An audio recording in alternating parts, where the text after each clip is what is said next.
Well, good morning, KW. That's my Marty Miller impression. Okay, so today what we're going to do is we're going to talk about a CMA and the very beginning stages of a CMA and how to find comparables. I've got one of our agents in the room with me. Daniel is here because I'm teaching him how to do some comps for a potential listing. And so I thought, hey, let's go ahead and record this while we're teaching. So if you hear Daniel ask questions, that's what's going on. Hopefully those questions would help you too. First thing we're going to do is we're going to select an address. So Daniel, what was the address of the property that we were doing? Do you remember? Do you have your phone with you? I have my phone because I'm a real estate agent and I always have my phone. Okay. So I'm going to go to, by the way, some people are afraid of cameras and stuff, and I'm just not. Can you tell? Okay. By the way, you guys, if you didn't know this about me, I used to be totally frightened and afraid to be like talk in front of people or be on a camera or something, and now you can tell that is gone away, right? Okay. The address is 29. Oh wait, I shouldn't tell you the address because it might make the person upset that I do this with. So I am going to pick a random address. And the random address is going to be this address. 2536 West, not Rest, West Renoir Drive. Here's the listing, okay? So I can go in this way, but I will tell you that I find it more steps and a little bit more complicated to do it this way. So I would refrain from doing it this way. I had somebody ask me, yes, you could do it this way. Here's how I would prefer or how I think you would find better results is when you're at the home page, go under quick search. This screen's going to pop up and show you that there are 1,352 homes on the market today. By the way, for those of you that when I ask you about how many houses are on the market, this is how fast and how easily you could know that. And when you do this every day, you'll start to see some kind of a trend. So what I'm here to share with you is that just a week ago, we had 1,227 houses on one of the days, I don't remember which day. And now we have 1,352. And this 1,352 has been growing ever so slightly all week long. We're now at a Friday. And so 1,352 is a lot greater than 1,227. So the market is starting to heat up again as far as listings are concerned. I'm going to close this out. And I'm going to, on the bottom right corner of the screen where you can see that my cursor is, I'm going to hit this red pin. And the red pin is going to bring up a window locating the address. So we're going to put in the 2536 West Renoir Drive in beautiful Coeur d'Alene. Those of you that don't know how to spell Coeur d'Alene, go back to California. Okay, we do that. That was pretty funny, don't you think? Okay. Anyway, so there we go. And now this puts the pin right on the address. I'm going to say use this location because this is the house that we're going to be doing the market analysis for. We're going to do a radius search. Now, here's the thing. You choose the radius. And here's what I want to share with you. The radius is going to completely depend on where you're at.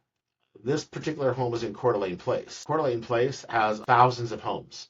So a mile is going to be way too much, right, Daniel? Yeah. Yeah, way too much. So what we're going to do is now, if you were out in the country where houses were on 10 acres, well, then you might even have to go 3 miles, right, like, in order to create that radius.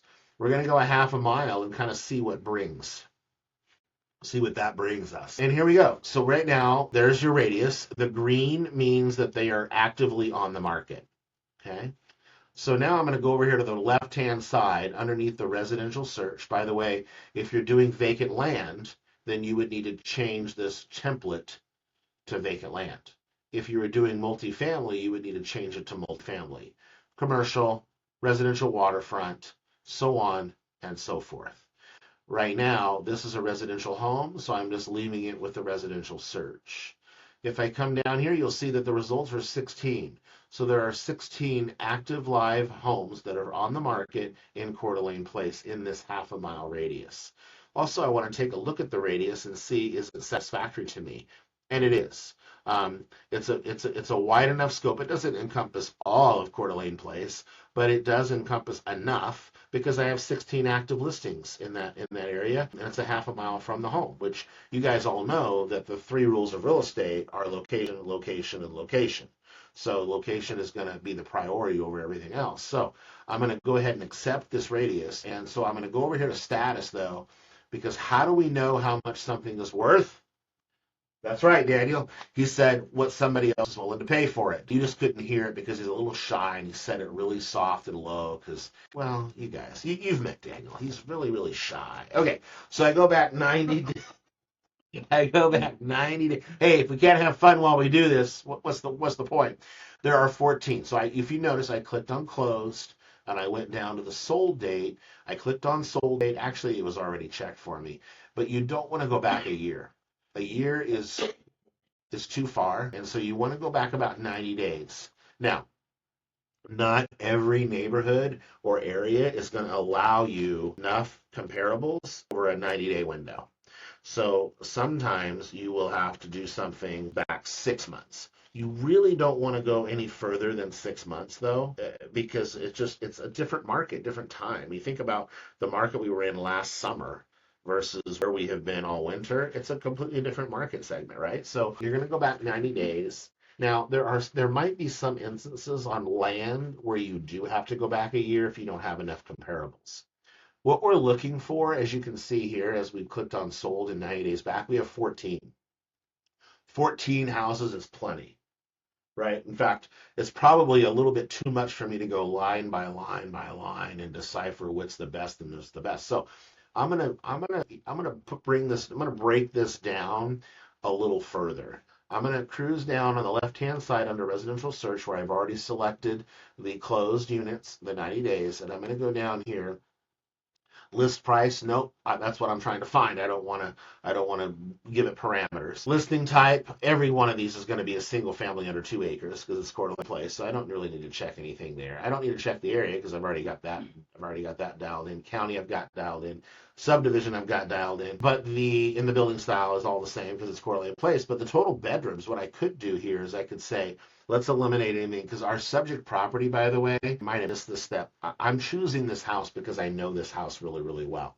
Okay, to do this with. So the subject property is a 5 bedroom, 3 bathroom, 2,850 square foot ranch style home with a basement. Okay, built in 2011 in tip-top condition. And what else do I want to say about it? Has a 2.5 car garage, and which is attached, which AT attached. So I'm gonna eliminate 3 bedroom homes since I'm working with a 5 bedroom. I don't care what the max is. You can see that just by eliminating the 3 bedroom homes, I cut it in half. I'm now at 7 results. 7 results is good. So I could work with that because, by the way, you guys, I'm gonna click on view selected or view results. I don't need that. Now I have my 7 results. The ideal number of results for a CMA is between 3 and 5. If you can nail it between 3 and 5 good comparable sales, you're in the money. So I'm now going to, this list view is cool. You see how the information for each listing is sort of spread across the page, making it a little bit more difficult to read it quickly. So I'm going to go up here where it says list, and I'm going to switch over to the detail view. And now I get a full page detail view. Now, this particular property that I'm looking at, there's a couple things that I'm going to look at. Remember, when you're doing a market analysis, you're trying to find properties that are the most similar, not exactly house, most similar to the house. Okay, so 4 bedrooms and 2.5 baths and 2,349 square feet. The problem is that it's brand new construction. It's built in 2025. So this really isn't a great comp because of the year built. That's not really comparable. So I'm going to move on. I might come back to this one, but I'm going to move on for now. Then I'm going to go to Sorbonne. Now Sorbonne is the very next street over. In fact, this property on Sorbonne, because by the way, before I'm doing this market analysis, I've already visited. This is how I do it. I don't do a one-step listing appointment. I do a two-step listing appointment. Again, you can run your business the way you see fit. I do the two steps so that I can get to know the people, their motivation, the goals, and look at the property that I'm actually going to be evaluating. So Sorbonne is literally, if you were to be in the backyard of the subject property and look straight behind you, this one would be not that one, but the one across the street. Okay, so it's a 4 bedroom. It's a 2.5 bath. It's 2,570 square feet, and it's built in 2012. This is a great comp. So we're going to click on the little square next to it saying that one's a keeper. Okay. Then we're going to go down to the next one on Roven. Roven was built in 2006. Okay. It's 3,600 square feet because it's got a giant basement. 5 bedroom and 3 bathroom. Okay. So we got the same number of bedrooms and bathrooms. The year built is within the range of Coeur d'Alene Place. It's on a bigger lot. This one's on a corner lot. So I may or may not use this one. It looks like I probably would, and then just do a deduction for the square footage. But I'm going to keep going for now, and I might come back to it. Now I've got Victor Loop. Victor Loop is still within. By the way, if you ever want to know while you're doing this where the properties are actually located in relationship to the subject property, up here next to detail and photos is the map icon. If you click this, it'll point it out to you. So it'll point it out. There's the pin, which is the subject property, and the star is the property that is being evaluated currently to see if it's a comparable. So that shows you where it's at, okay, in relationship. I'm going to go back to the detail, and it's a 4.3. It's 2,600 square feet, but it's brand spanking new. Again, I'm not liking comparing the brand spanking new to a house that's 15 years old. So I'm going to go to the next one on Bastion Loop. Okay, Bastion Loop was built in 24, so it's not brand new construction, but it is definitely a lot newer, right? So I'm going to keep going.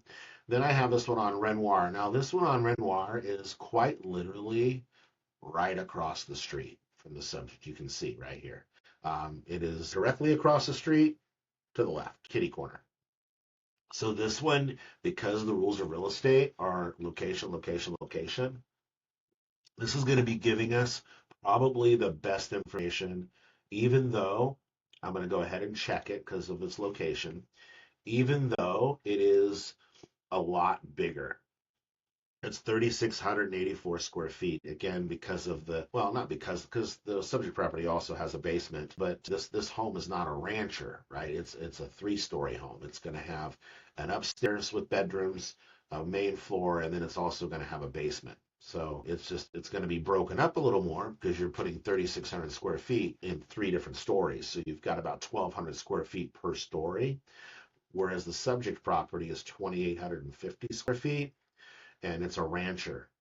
That means a rancher is a 1-story main level home where all the services and bedrooms are on the main level, and then it has a basement on top of that. So you've got 1,850 square feet in the main level, and then 1,000 square feet in the basement, making it, I don't know if it's more desirable. I know people do like ranchers, but it is just laid out differently. So for the square footage, we would definitely need to subtract for the footage, but the year built, I mean, it's right across the street, you guys. It's 4 bedrooms, it's 3.5 bathrooms. You can see that it sold for $875 cash money. By the way, they're from California. Yeah, I saw the California plates. Damn Californians. Okay, anyway, you guys know why I'm allowed to say that, right? I'm exempt because I too came from California. Okay, anyway, so we're gonna move on. I check. Damn commies. Okay, I checked the box and I move on now. Except for I'm not a commie, but my governor was. Okay, this one was 2025 built. By the way, guys, this is my YouTube channel. These are not comments made by Keller Williams. It's the Drew Hawkins YouTube channel. So freedom of speech is alive and well, and I can say that if I want to, and nobody can get mad at me. Well, you can get mad at me, but moving on. So this one is brand new, so I'm not going to use it. So you can see that I'm left with 2 comps. which isn't the greatest. So now I want to do another run through just to see if I have anything in here that would make sense. So I've got Victor Loop, which is again brand new, and I don't see the point in comparing brand new. So I'm going to move on to Roven. Roven is 2006. It's 3,600 square feet. It's 5 bedrooms and 3 bathrooms. I'm going to tend to lean to wanting to use this one. So I'm going to go ahead and check the box for now.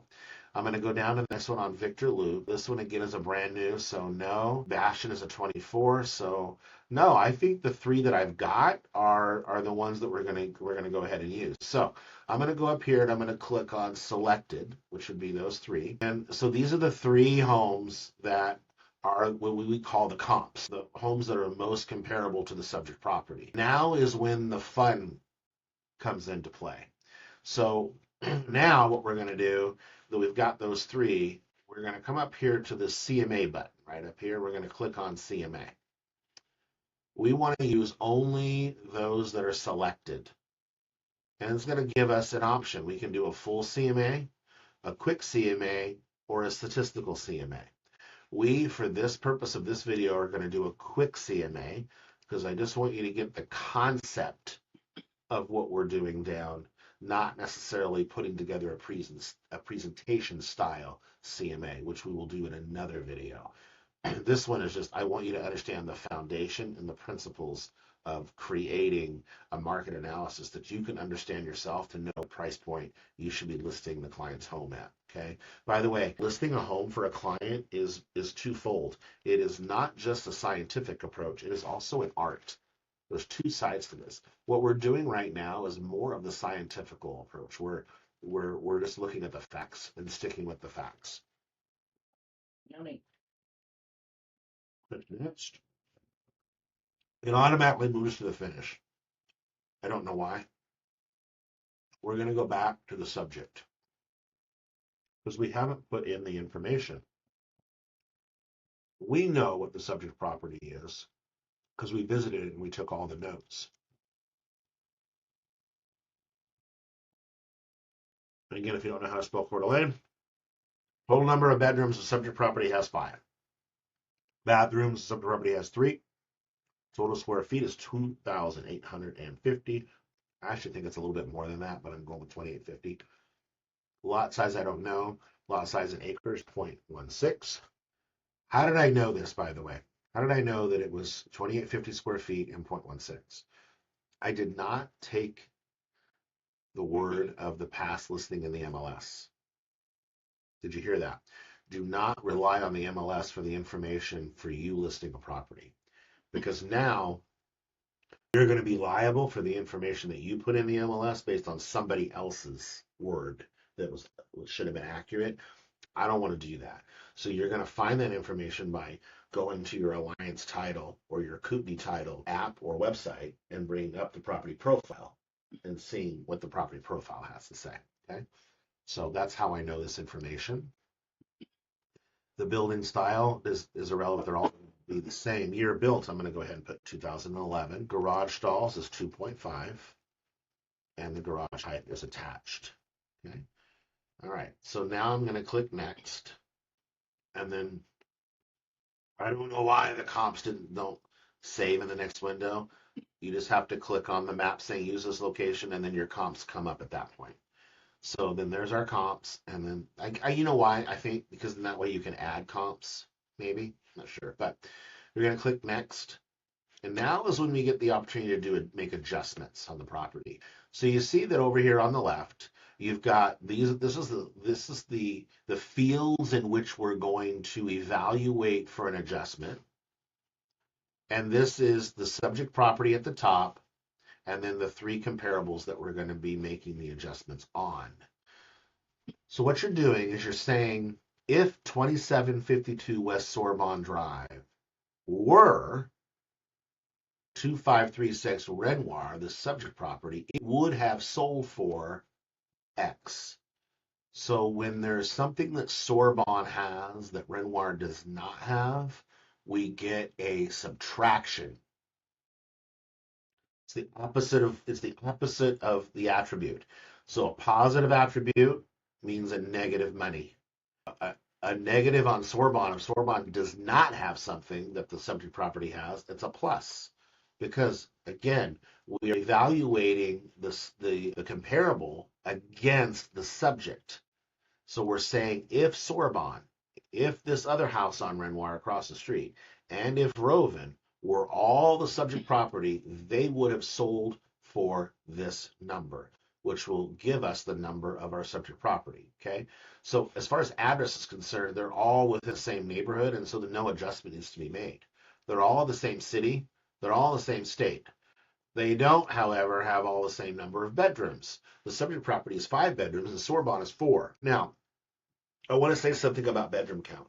Bedroom count is not all created equal. In other words, if you're moving from a 2 bedroom to a 3 bedroom, obviously more desirability is in a 3 bedroom than a 2 bedroom. So you're going to get a lot more money credit from a 3 bedroom than you are a 2 bedroom, especially in a neighborhood where they're primarily only 2 and 3 bedroom homes. Okay? Because remember, location, location, location. So whatever's happening in the area that you're evaluating is actually going to dictate what is of importance, right? So if I'm in a neighborhood that's primarily 4 and 5 bedroom and I have a 3 bedroom, you're going to have quite a bit of a deduction because the neighborhood calls for 4 and 5 and it's only 3, which would be not as good, right? So I'm going to say that it's worth 5,000. Notice it's a plus. It's a plus because the subject property has 5, comparable only has 4. Renoir, same thing. Roven, it's the same, so no adjustment. Okay. Now I'm going to go to total bathrooms. Subject property has 3. Sorbonne has 2.5. I'm going to leave it because 2.5 is so close to having a third. The only thing they don't have is a shower or a tub, and so but there still is a sink and there still is a commode, and it's close enough where I'm not going to make a monetary adjustment over that because I don't want the price to come out too high. I want it to be more realistic, so I'm not going to give every little thing. 3.5 on Renoir. Now for that, that's an extra half bath. So I'm going to go ahead and take 7,500. By the way, bathrooms are more than bedrooms, and then this one's 3, so we do nothing. Okay. Total square foot.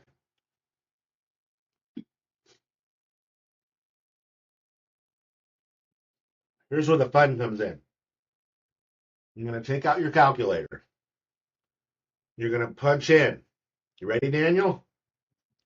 You're going to punch in 2,850, which is the subject property's square footage. You're going to subtract 2,570 because that is the comp. That's Sorbonne square footage. That means there's a 280 square foot difference. The subject property is larger by 280 square feet. Okay, so we're gonna note that number, 280. Noted. Now what we're gonna do is we are going to open up another window inside of the MLS. Baby, I'm in this stats and I don't know how I got there. So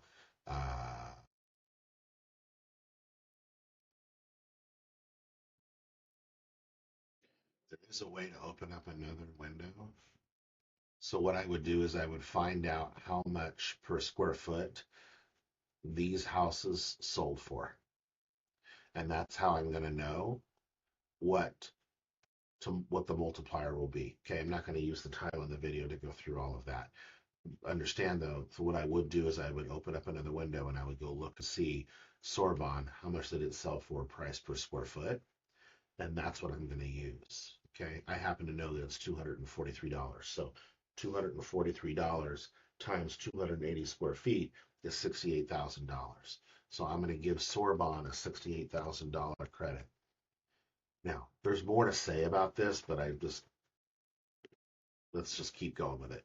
3684, now that's a lot bigger. So we're going to do a minus sign and we're going to go, that one was 200 and I'm going to say $200 a square foot because it's like right around there.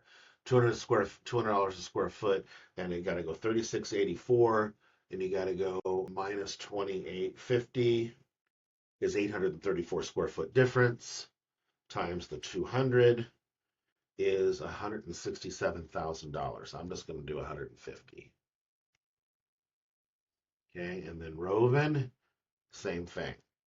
And then I'm going to go to lot size, lot acres. They're all the same. Building style, they're all the same. Year built. I'm going to give Roven. I'm gonna give us some credit. I'm going to give us $10,000 for the year built. Everything else is so similar that I'm going to leave it. And then I'm going to go to garage style. Subject property has 2.5.